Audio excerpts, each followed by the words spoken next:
What up, world? It's your boy Mark Walter Ward, Big Fact Show. I got a special guest today, Jermaine Quick, entrepreneur. Definitely a all around talented individual, particularly with a camera. You know, we met in a Facebook group, but then when I saw your website, I knew exactly who you were. At one point, I guess you would be. Did you consider yourself a blogger? Yeah. At You, one point. I distinctly remember some of your interviews. You're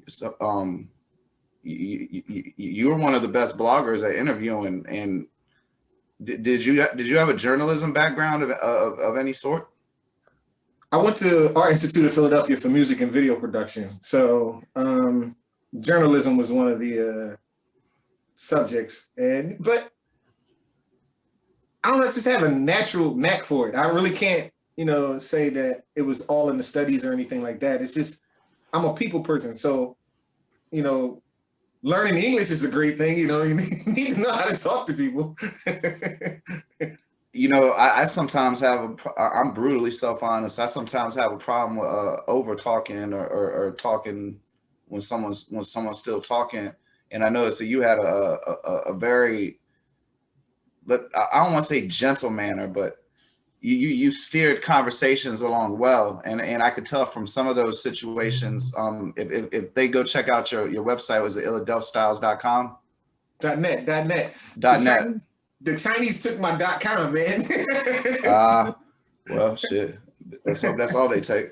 But those interviews are up there, and I know some of those were I could tell from the setting that you weren't the only person interviewing those folks that day. And a lot of times people get tired after they've done like 5 or 6 interviews, and you had a good knack for keeping it going. So would you could you give me any advice on how to make my conversation smoother? I try to go in with a little history of whoever I'm interviewing. So then I ask the specific questions I need to ask. And even if they go on a tangent, what I try to do is steer back to the whatever the main question is I wanted to ask.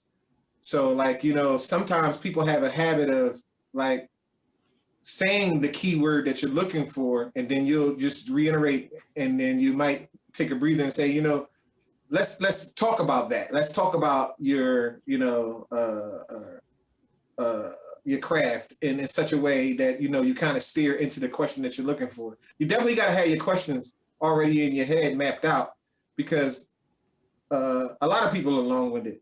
I can be long-winded at times if you don't ask me the right questions. So at the end of the day, when you are asking a question, you want to get to the question. What people want to hear, what people want to know. So as they begin to go on their tangent, you got to learn how to, have a little comedic relief in between, and kind of cut them off a little bit just to get back to the question. Got you. So you said you went to the Art Institute in Philadelphia, and you know, in figuring out what to label you, we settled on an entrepreneur, but I think a better term might be creative. Like maybe in your case, an entrepreneur is a creative who can actually live off of his creativity. Yeah, yeah. I for years I struggled with what to narrow down in, because I can do so many things. And by me learning audio production and video production so early, that's a broad range when it comes to this entertainment business, because Hmm. audio doesn't necessarily mean you have to be a rapper. I was a rapper. I started off as a rapper. I started off in the studios. I started off meeting big people in the industry, and I learned to rap. But audio production, working at Sigma Sound Studios in Philadelphia before it closed down with Mike Tarzia, and being under that tutelage, and learning how to mix and engineer, and learning the background of things. Audio can expand beyond just production. You know what I'm saying? So you could be an engineer for someone, or you could be a mixer for someone. And then when you talk about video, well, shoot, that can go into any direction. You can interview people. You can do videos for individuals. You can do the little stuff, weddings, proms, all of those things. These things bring income. And so at the end of the day, I learned to diversify myself and say, I'm not going to be bogged down into, you can't put me in a box. Don't put me in a box and say, you know, he only does this. I wanted to be able to expand myself and be able to do all the services needed in order to keep revenue coming in. And when they say, when a lot of artists say I'm a broke artist, I laugh because you need to do more than just be an artist. Then at the end of the day, you need to learn the business. So hey, we gonna say that, but you made me think of something when you're talking about how many things you can do with audio. I want to tell everybody the story of the most successful person I've ever encountered in the recording field. There's this guy I met in Houston. He doesn't like publicity or anything, so I'm not gonna say his name. And his only passion in the world is to snowboard. And he has an incredibly deep baritone voice. And he reads audiobooks for Simon and Schuster. And I'm not even exaggerating. He makes about $7,500 an hour after taxes. Wow. And he knocks out, I don't know, 100 hours of work a year, maybe. Wow. That voice ain't going to change. He's always going to be there. And the rest of the time, he just flies all over and snowboards. And I've never seen a happier individual in my life. and to me, that's the biggest success ever. Yeah, finding your niche and doing what you love to do. Being able to have a craft that you can get paid at, and then have a hobby that you love to do.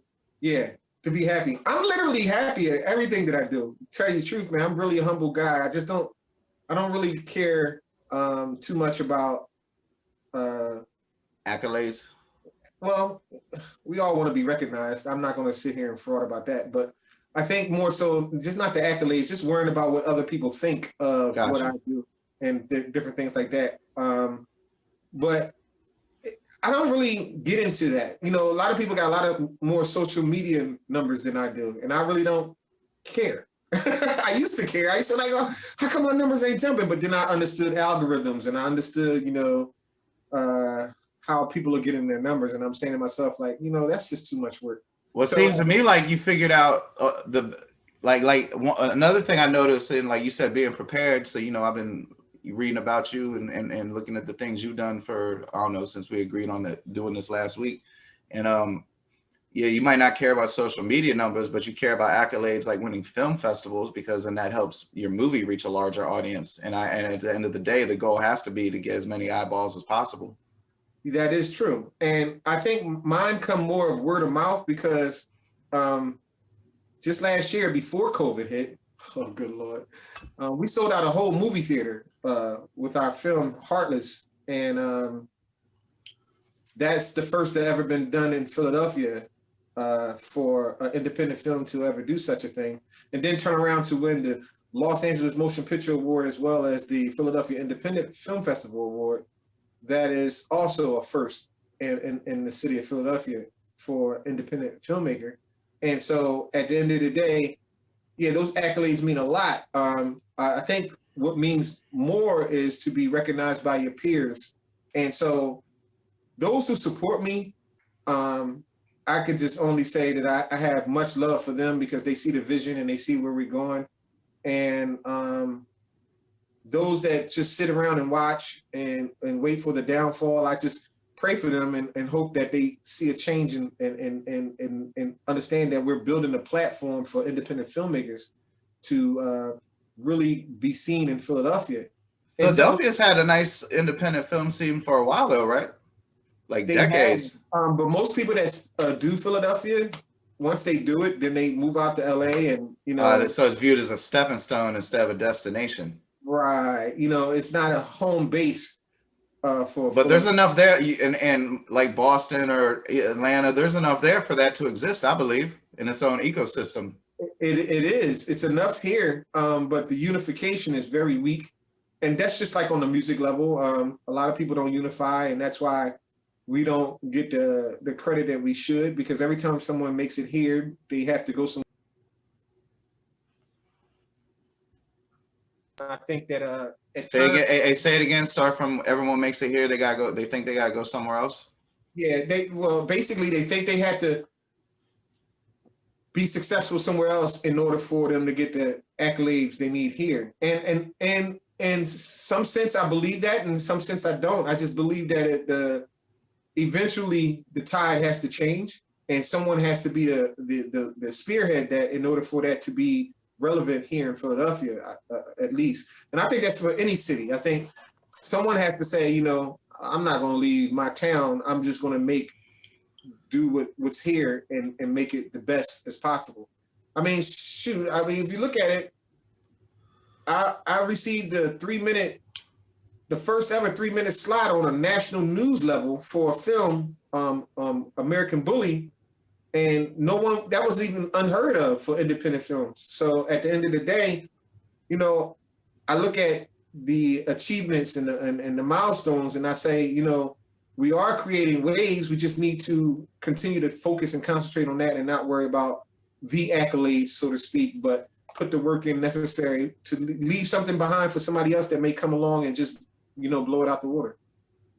I mean, Philly, like, it's so beset with the ills of society, on top of, like, Philly's not that big for people who haven't been there. It's a lot of overcrowding.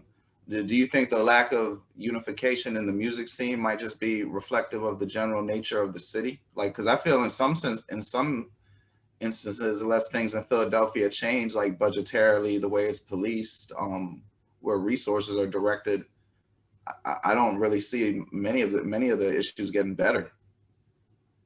I see a lot of growth in Philadelphia. Really, I love growth. Please elaborate, because I'd much rather have a positive outlook for Philly. I love Philly. At one point in time, you know, MCs out of Philadelphia wasn't really even being recognized, but you got like Little Uzi Vert, who's a national artist from Philadelphia. He always collabs with different people in Philadelphia when he can. You know, you had P&B Rock, who also went national. And obviously you got Meek out there doing his thing nationally. And at one point in time, it was really stagnated when it came to that. But there are artists that are breaking new ground in Philadelphia and also keeping a home. Tierra Whack. Who? Tierra Whack. Yeah, Tierra Whack. That's another one. I mean, I love Tierra Whack. I love Bree Steves too. I'm not hip. You're not hip to Bree Steves? Man, nah. She's a beautiful artist. There's like I said, there's many artists in Philadelphia that are really making waves and doing their thing.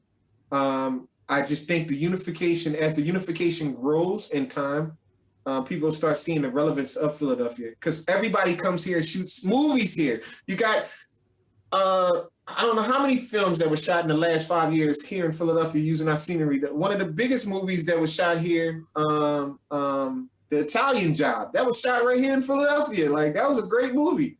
Gangster rap was invented in Philadelphia. Yes. The first successful musical band in hip hop came from Philadelphia. I would say that I'm sorry. Did you say a successful band came here from Philadelphia? Yeah, the Roots. I mean, name a band that was successful in hip hop before the Roots. Yeah. You know, I feel that I'm less certain of this statement, but when I think of neo soul, I think of Philadelphia before I think of anything. Going back through the history of music, I think of the Philadelphia sound. I don't think Philadelphia gets its just due for its place in musical history, be it hip hop or in general. Yeah, I think the politics is definitely a stagnation point for that, and that's the reason why you don't see us get our just dues. But I just think that people with the power, if they can see the relevance in bringing, people always say it, there's nothing but talent in Philadelphia. Yeah, they'll mind Philadelphia for talent. They just won't give Philadelphia its place on the wall, so to speak, you know? Yeah. I think I feel like that as an artist sometimes. I'm sure. I mean, the underground Philly scene is vicious. If you can make it out of that, I got a lot of respect for you. It's pretty cutthroat. I mean, underrated. Like, let me ask you this: Are you familiar with Jack Frost? Jack Frost, come on! Before he was Jack Frost, he was Big Tab. Okay, understand that. Okay. And he's incredible. I can't believe that he never got a higher platform for his music, and one of the most consistent artists ever. I mean, like 20 decades of releasing quality, or 20 decades, like 20 years of releasing quality albums. Yes, and he was like one of the first on the Source in the Source magazine. I remember when the Source magazine got started at Dance's nightclub. I was the night manager at Dance's nightclub. I used to open up for like KRS-One, Drew Hill, all those type guys, and even Jay when he came out with the Reasonable Doubt album, he came to Dance's first. And I just remember Big Jack Frost, but as you know him, but he was Big Tab back then, and how he was with Muhammad Dia. Open up and doing his thing, like he was very major. And yeah, he never got his just dues. Like there's so many artists that just never got their just Young dues. Chris. Young I mean, I'm not gonna get you on record. You know, I ain't the type for clickbait, so you don't gotta say it or agree with me. But I personally believe with all of my heart that there was a point in time where Jay-Z said, "Man, I really like the way that dude raps. I think I'm gonna start rapping like him." And I mean. You can let history decide, but I'm not the only person that's ever said that. No. I heard the rumors of that, and then if you listen, I'm not even talking about ghostwriting though. Like I think the ghostwriting shit's some bullshit. I think Jay-Z was just like, yo, I need to rap like Lil Homie. Yeah. No, I believe that. You know what I'm saying to you, and I see it when it happened. But you ever watch Dreamgirls? In all facets. I got the vinyl of the original Broadway sitting behind me. The movie Dreamgirls, they talked about how Beyonce stole Effie's song, you know, and they revamped it and made it like more upbeat song. Right.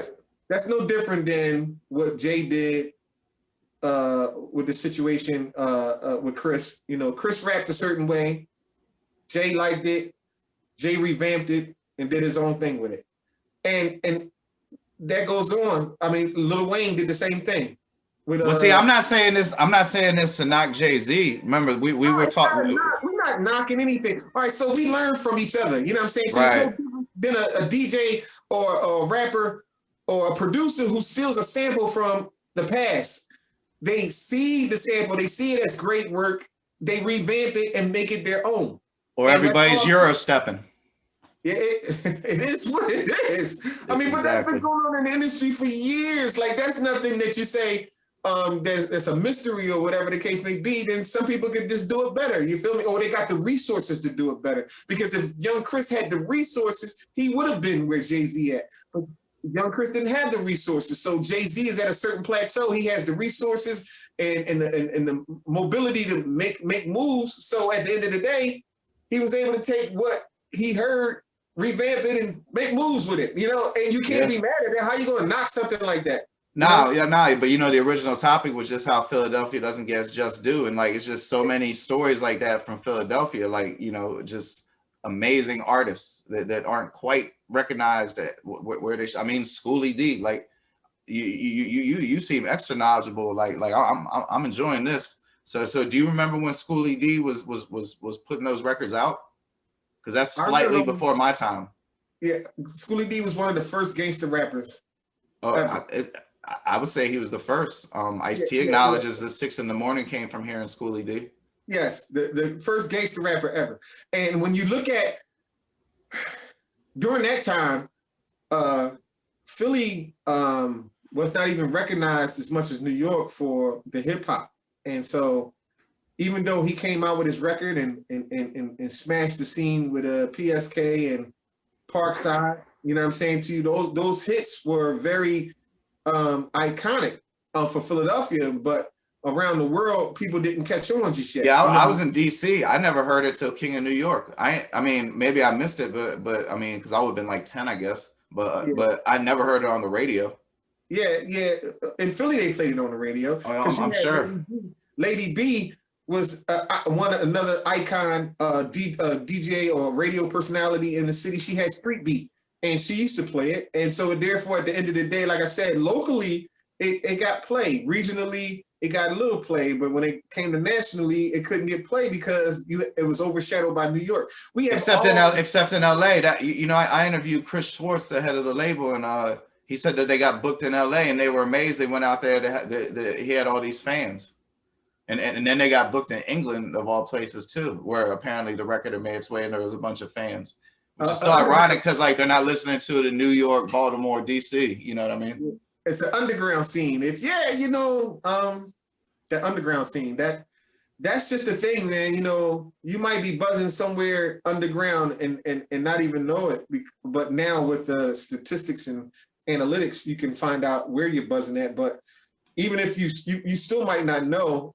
Like I had DJs across the country. Every time I make a song or something like that, I toss it out to them, and they be like, "Yo, this joint fire here. People want to hear this joint," you know. And it's just hard for me to get everywhere. I can't get everywhere. You feel what I'm saying to you? So at the end of the day, I think I would have probably had more success too if I'd have went on the road and what where these DJs were and just constantly push the record, whatever. But you know.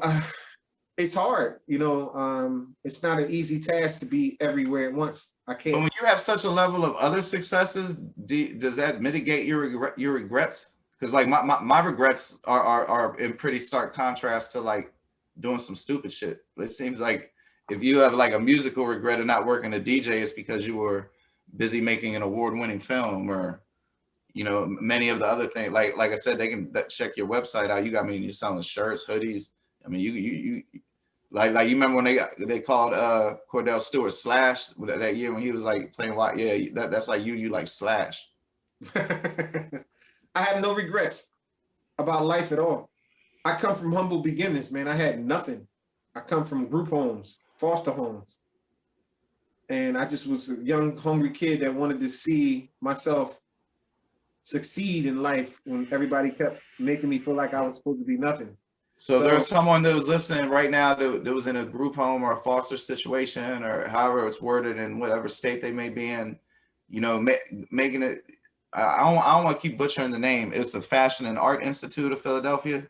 Art Institute of Philadelphia, yeah. And I know that's a very well regarded institute. That's why I feel bad about butchering the name.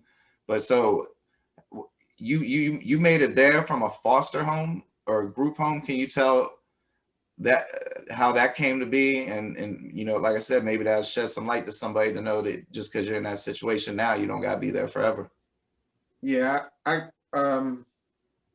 right out of high school, I linked up with someone named Sean Love. He was a manager at the time, and they had this artist named Baby Heather, and she was a singer, a pop singer, and we created this song called "Give It Up." And I had my first opportunity to rap on a major album that was on the top 100 Billboard charts under Simon Says Records, which is actually the lawyer Simon Rosen from Philadelphia, who lawyer for many individuals. Big entertainment lawyer. Yeah, big entertainment lawyer. And so he saw a light in me, saw what I could do, different things like that, and he was happy to work with me. And we're still friends to this day. At this point, you know, when we came out with this song or whatever, and it was a little successful. It was mediocre success. We toured with the group Pop. The group Snap, and just different pop groups, and we did a little. We had a little success with the song. However, when she quit the industry, it was now just me, a rapper trying to make it in the field, and so I was working a 9 to 5, and I said I was not going to quit. So I saved all my money, and I used my income tax money, and I put out my own album in 1994 independently. It was under Supernatural Records, my own record label, and of course, in 1990, 1994. So that was a little bit of a different process than how somebody would put their own album out now, or even in 2008.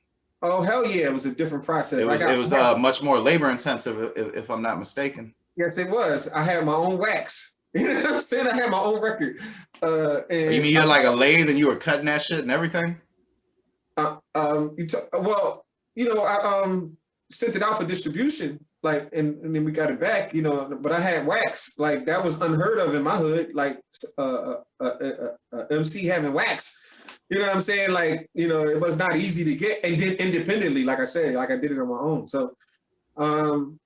So to go back to what you were saying, what would you tell a person that's in a group home or whatever? You got to have a dream first. You have to have a vision and a dream for what you want out of life. And it's hard when you're in a group home because all you see is the negativity around you. But you got to focus in on something that you like. And when I was in a group home, I used to break dance and rap and beatbox.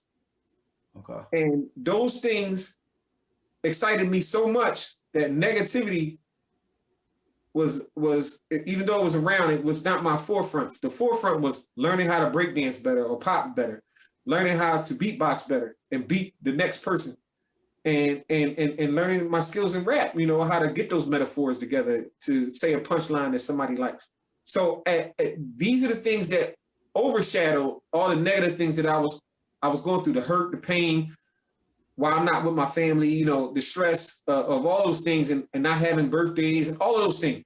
And so when I started concentrating on these things, it catapulted me into other areas of life that gave me connection with another world. It was like an escape. And so I would tell you, anyone that's in a group home, foster home, or whatever, you have to find what you love to do, whether it's cooking, whether it's rapping, whether it's wrestling, whether it's playing basketball.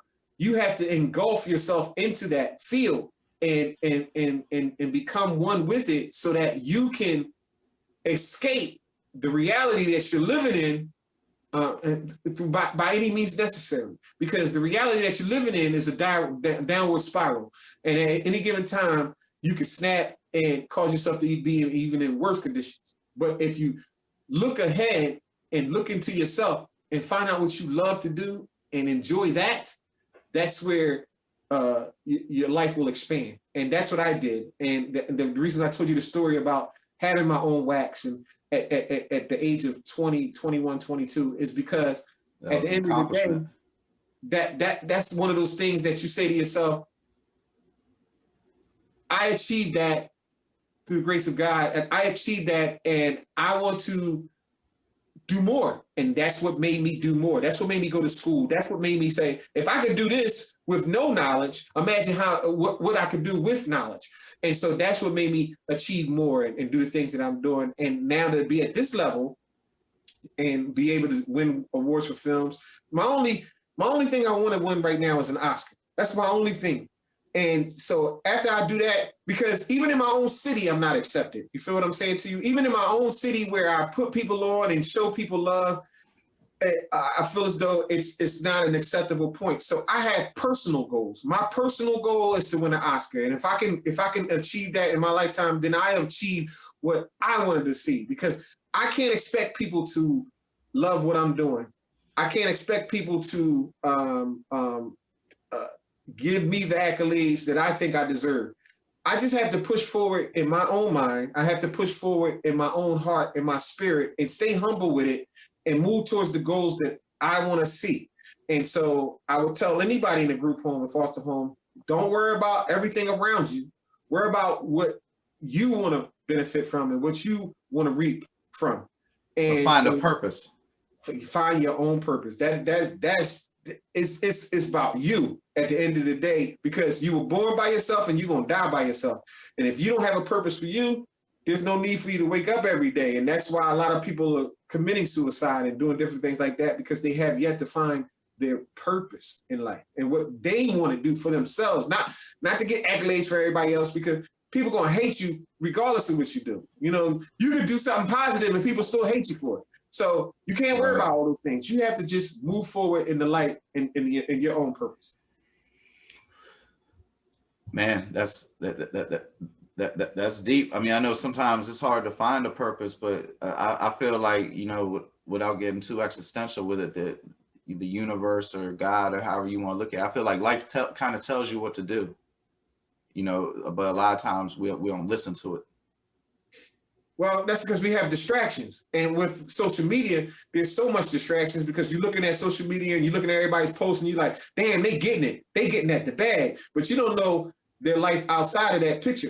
Outside of that picture is just a smile to show, to hide the pain, to hide the frustration and the trials that they're actually going through. But on social media, everything looks good. Everything always looks good on social media, you know? And I kind of cringe sometimes when I look at people post and I be like, you ain't really living like that, especially if you know the person.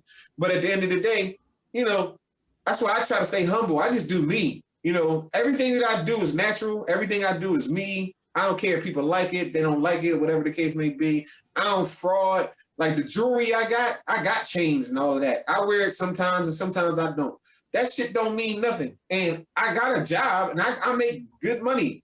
I don't be flaunting no money. We ain't doing all that because you ain't gonna have me on the street with some dude that think I'm fucking millionaire and he want to go rob me. I want to make friends across the board. I want to make people happy to see me and be a part of my life, and me be happy to be a part of their life.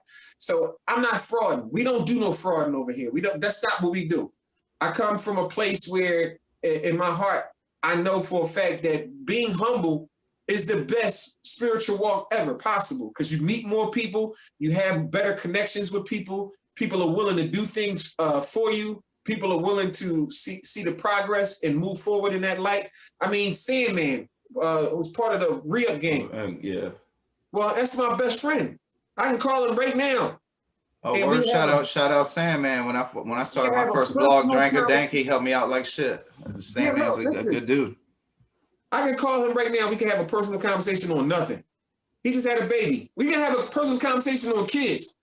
I don't have to.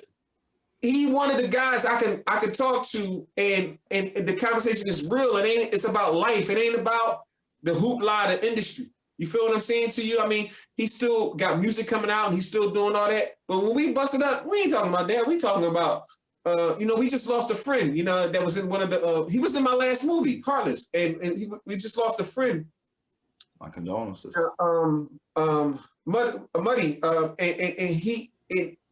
and we both felt the pain of losing that, because it's like to have somebody that's good in your corner that don't talk about the rest of the world, and then all of a sudden to lose them, it's a pain, it's a hurt. You know what I'm saying to you? So at the end of the day, life, like we said in the beginning, life has this way of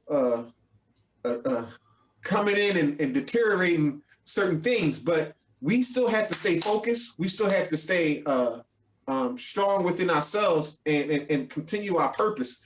And that's what keeps us going. Each day I wake up, man, I thank the universe. I thank God for allowing me to see another day to make it better. You feel me? And as long as I can continue to inspire people and uplift people and excite people with my talent and whatever the creativity that God gives me each and every day to do, that's what makes me happy. I mean, being on this interview, whether you know it or not, makes me happy because somebody else besides my friend recognized me. You feel me? And so at the end of the day, it's all love, man. I just love people. I'm a people person. You feel me? Well, in the spirit of that, who's some people that you've collaborated with that you were particularly impressed with anything, the outcome, with their contribution and whatever? I collaborated with Shelly Williams from Urban Expressions, Rob Swartz from Who Mag Magazine. These relationships that I had with these people were always uplifting and positive. Shout out Rob Swartz. He a good dude. I know of him. Definitely good dude. Always been a good dude ever since we met and collaborated. He was in my third film. He one of the ones that's really in it for the love of hip hop, not to get a bunch of views or none of that shit. Yeah. He definitely loves hip hop, man. He loves his old school, man. He loves his old school. He's just a genuine guy. I collaborated with many folks. I mean, in my earlier stages, I did songs with Scott Storch. I wouldn't call it 100% favorable, but it was love to even know that I was able to have that opportunity. Shoot, I don't know. I interviewed almost I won't say almost every star, but 80% of the stars in the industry coming up from the 90s to the 2000s. I interviewed a lot of stars. Little Scrappy, Busta Rhymes. I done did so many people in pause. Let me say that again. I done interviewed so many people in so many genres, even actors. And truthfully, it was always love. I mean, they had Lupe Fiasco. Me and him sat in a hotel for an hour and did a whole interview when he was doing Kick Push. And the energy was just all love. Like he was happy to have the interview. It wasn't like no negative vibe, no negative energy. Who was another one? Trey Songz, same person. We sat in an interview for an hour in a hotel. Like it was all love. Like, you know what I'm saying? And the energy and the vibe was there. You know what I'm saying? So at the end of the day, like when I meet people, they don't never have no negative energy towards me or me towards them, because I don't care what they're doing in life. They're still people, man. We still went through the struggle. We still going through the struggle each and every day. And I just feel as though that when you're humble enough to accept the fact that we're all stars in our own right, and we're just doing different jobs, that we all relevant. You know, there's not one man over the other, that we're all relevant in our own life. Man, I can dig it. Before we get out of here, I was hoping you could do a couple rapid fire things for me. Are you a boxing fan? 50-50. Because I was gonna ask you best boxer ever from Philadelphia. In my opinion, it'd be Joe Frazier or Bernard Hopkins right behind him. I agree. Well, there you go. Most underrated Philadelphia MC. Most underrated Philadelphia MC. Well, no, they don't gotta be underrated. It could be never got the proper recognition. However you choose to phrase it. Bahamadia. Bahamadia, yeah, there you go. If Beanie Siegel was Beanie Siegel the king of Philadelphia, and if so, did Meek Mill ever supplant him? Beanie Siegel, the king of Philadelphia? Musically, you know. That's kind of hard to say. I kind of cringe when you say that, because he was big in South Philly, like, but you got to understand, you still got Gilly that was big. That whole Major Figures. Major Figures clique was like Dustin big in Spade was nice. Yeah, I know. OVH in them was kind of big. I don't know, man. When we talk about kings and all of that, I think we're king in our own areas, but I don't know. Like I kind of cringe when you say that, because that's hard for me to say, you know, because I seen all the groups, and Beanie and them had a better opportunity because they was with Jay and them. Yeah. So you know what I'm saying? What's State Property the biggest group from Philadelphia? Because of the opportunity. Once again, I say that because of the opportunity. Yes, because of the opportunity. Without the opportunity, there was other groups that was really major in Philadelphia too. But that's, you know, like I said, the opportunity. When the opportunity surpasses everything else, you know, once you get that stamp of approval by somebody major, then yeah, you're the biggest. Speaking of major, do you remember ever hearing Major Coins? Yeah, I have. I can't, you know, my brain is not as fluent as I used to be, but I have. I can't tell you any of the works right now. I've never been able to find any Major Coins music. Yeah, like I said, I would have to do some research. You caught me off guard with that one. Major Coins is not a name that sticks out to me. What was your? We were talking about opportunity, you know, Mill and Rockefeller. What was your reaction when you saw Miss Jade had a song with Pastor Troy? What was my reaction? Well, first of all, I like Miss Jade, and second of all, Pastor Troy was a different type of artist to me. So and I didn't think the two mesh, but it was what it was, I guess. It was what it was, I guess. Could you explain to people that why Gilly is, I guess, revered is the proper word. Like I noticed, you know, I'm from DC, but then I traveled all over. I lived in Houston for a while. I live in Tampa now. And a lot of times people that know me from up north, they don't quite understand the Boosie phenomenon, and I got kind of explained it to them. And I know it's people down here, well, not down here where I'm at now, but when I was in Houston, they would ask me about Gilly, like they didn't quite get it, like, because, you know, they probably didn't see the musical success as much, you know. And it's kind of like the Lord Jamar too. I've had to explain Lord Jamar to people, but it's easier because, you know, you can point to him on Oz and everything. But how would you explain why people care so much about what Gilly has to say?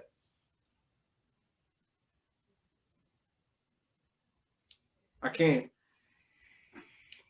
even speak on his affairs because I really don't know him directly as a person. I worked with him. I did videos for him, and See, when I say Boosie, I just say that they have, not only do they have like the utmost regard for him in their region, he stood up against the powers that be and came ahead and never folded. So like their true character was revealed. And that gives you such a level of authenticity that then your words have more weight to them. You know, without saying anyone's names, certain people as they get older, you know, their actions kind of stray away from their message, and then we lose some respect for what they got to tell us. I think Gilly's a dope person to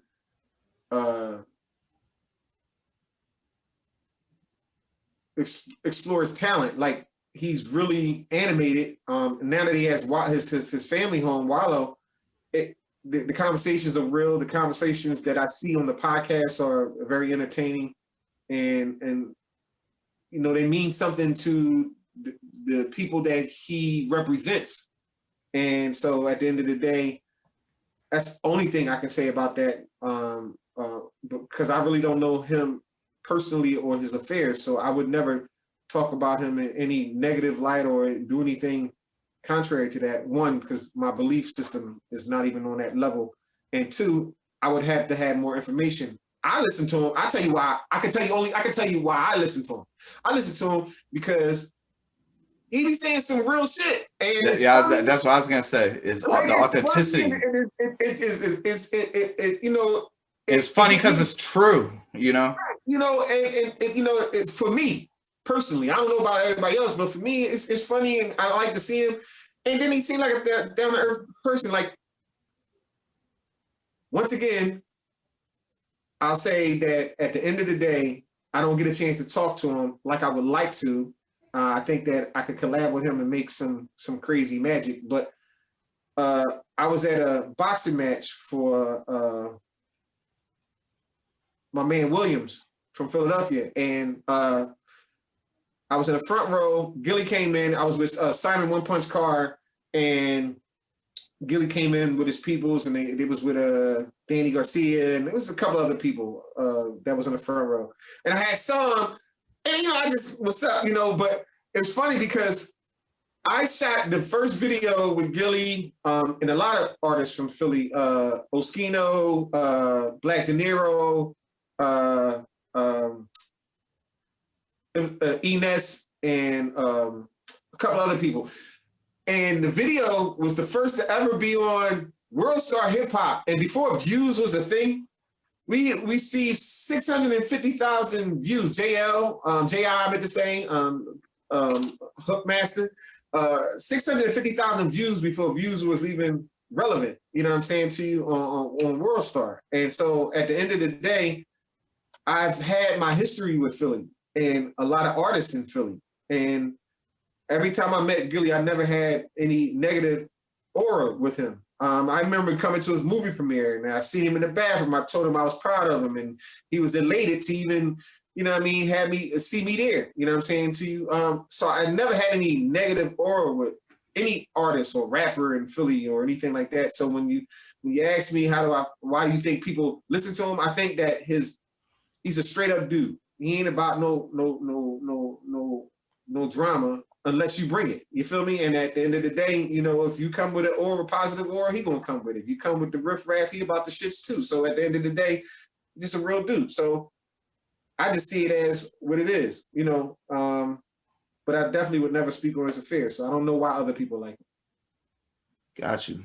I can dig it. Well, shit, before we get out of here, do you got anything that the people should be checking out right now? What's your most current project? The most current project is the Heartless. Oh, I'm sorry. The most current project is my Entanglement project. It's a short film that we did to piggyback off of the entanglement situation with Will Smith and Jada. But I got you. It's a different storyline altogether. And that is on my website, illadelstyles.net. Heartless is still available on the website, illadelstyles.net/movies. And the new apparel, which I just launched, crazy designs. Yeah, there's some dope shirts for sure. Yeah. I got sweatshirts. I got jackets.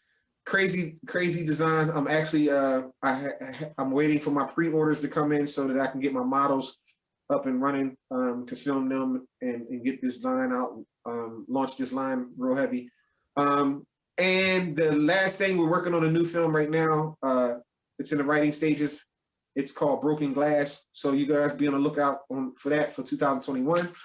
And I might be doing some more shorts in between that too. I'm sorry, I got new artists coming out. I'm sorry. I got a new artist, poetry artist. His name is Kerry B. Singleton. He will be out in January. We're going to shoot the next video for his album release. It's a 5-song EP album for a poetry album. It's been a long time since people heard poetry, so that's one of the artists I kind of coming out. I have a single coming out with 2 twins. It's called Better Love. They're 13 years old. The song is dope. We're gonna drop that in January as well. And I'm working on another new artist named Meezy, and he's from Southwest. And oh my God, when you guys hear him, he's gonna blow. He's gonna blow a lot. He's ready to go. He's ready to blow. He's gonna take a lot of people by storm. And so I'm gonna be producing all these people. And so not only am I doing my own thing with films, I'm producing still and working with artists, and it's a lot of crazy things that's about to happen in 2021 that's gonna blow a lot of people out the water. And whether you recognize me or not, Illadelph Styles is the 20-year brand. I didn't just start yesterday. I had 20 years in the business, interviewing, blogging, filming, audio production, and 2021 is going to be a great year. And I speak that into existence because I know and I feel it. And a lot of people are going to be taken by storm. So I'll humbly say, if you want to know anything else about me, illadelphstyles.net is the brand. Go to the website, check it out. Check out the interviews, check out the music, the films. Follow me on social media, Jermaine Quick Producer, Instagram, Jermaine Quick Producer, Facebook, Twitter is EQ Philly. I started out in the game as EQ Philly. I even got my tat on my arm, EQ Philly. But I think now we're getting a little older, and so I can't do the EQ thing no more. But I still use it for my films, though. My film company is called EQ Films Production. So you can check me out on all social media, and as well as go to the website, illadelphstyles.net. That is the brand. We'll be around for a long time to come. I appreciate you for the opportunity for the interview. I found it quite interesting that you took me back in the day. Oh, I love Philadelphia. Yeah. I found it quite interesting because I do know my history. I've been around for a while when it first started. So, yeah. Hey, shit. I appreciate your time, brother. Thank you for joining us. Hey, man, I thank you for the interview and thank you for the time. Make sure everybody go check out Heartless, man. illadelphstyles.net is the brand. We winning all kinds of awards right now, and I'm just so excited about the movie. And stay tuned. It's a great film. Y'all go watch it. This has been the Big Facts Show. Most definitely. Salute.